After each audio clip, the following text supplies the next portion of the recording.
Hello guys, അപ്പോൾ നമ്മൾ എന്താണെന്ന് വെച്ചാൽ ഇപ്പോൾ അതിരാവിലെ തന്നെ എൻ്റെ കണ്ണും മുഖവും കണ്ടാൽ നിങ്ങൾക്ക് മനസ്സിലാവുന്നുണ്ട്. ഉറക്കത്തിന് എണീറ്റിരിക്കുകയാണ്. വേറെ ഒന്നുമില്ല, റെയിൽവേ സ്റ്റേഷനിലാണ്. Welcome to Mangaluru junction. അപ്പോൾ മംഗലാപുരം ജംഗ്ഷനിലാണ് ഞാനിപ്പോൾ ഉള്ളത്, റെയിൽവേ സ്റ്റേഷനിൽ. അതിരാവിലെ നമ്മൾ വന്നിട്ടുള്ളത് എന്താണെന്ന് വെച്ചാൽ ഇന്ന് 11-ാം തീയതിയാണ് ഗൈസ്. 11-ാം തീയതി എന്ന് പറയുന്നത് നമ്മുടെ വോട്ട് ഇലക്ഷൻ്റെ സമയമാണ്. അപ്പം ഞാനിങ്ങനെ ട്രെയിനിന് വെയിറ്റ് ചെയ്യാണ്. ഇവിടെ മംഗലാപുരത്ത് ഒരു വോട്ട് ചെയ്യാൻ വേണ്ടി നാട്ടിൽ പോകുന്നതാണ്. ഇപ്പോൾ സമ്മതിദാനാവകാശത്തിൻ്റെ ഒരു പവർ നോക്കാം. നമ്മൾ ട്രെയിനിന് കുറേ നേരെ ട്രെയിനിൽ കയറി ജനറലാണ് എടുത്തത്. അവസ്ഥ വളരെ പരിതാപകരമായിരുന്നു.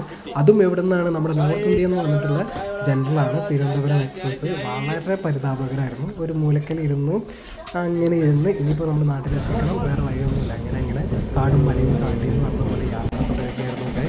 അങ്ങനെ ട്രെയിനിൽ കുറേ ഇരുന്നു. പിന്നെ ഇത് കുറച്ച് സൂപ്പർ ഫാസ്റ്റ് പോലെ ഇരുന്നു, എക്സ്പ്രസ് ആയതുകൊണ്ട് അതുകൊണ്ട് പെട്ടെന്ന് എത്തി. അങ്ങനെ നമ്മളൊരു മൂന്ന് മണിക്കൂറിൽ കോഴിക്കോട് എത്തിയിട്ടുണ്ട്. ഇതാണ് നമ്മൾ കോഴിക്കോട്. കാരണം നേരെ നമ്മൾ കോഴിക്കോട് ബസ് കയറി, ബസ്സിൽ നിന്ന് വീണ്ടും ബസ്, പിന്നെ ഓട്ടോ, ഞാൻ ഓട്ടോ കയറി വീട്ടിലെത്തി. വീട്ടിൽ നിന്ന് നേരെ വണ്ടി എടുത്ത് ഞാൻ പോവാണ് നമ്മൾ വോട്ട് ചെയ്യാൻ വേണ്ടിയിട്ട്. അങ്ങനെ നമ്മൾ ബൂത്തിലെത്തി. ബൂത്താണ്, നമ്മളെ ബൂത്തിൻ്റെ പുറത്ത് നമ്മൾ സ്ട്രിപ്പൊക്കെ തന്നിട്ടുണ്ടായിരുന്നു ഓൾറെഡി. അപ്പോൾ നമ്മൾ ബൂത്തിൻ്റെ പുറത്ത് ഇങ്ങനെ വെയിറ്റ് ചെയ്യാണ്.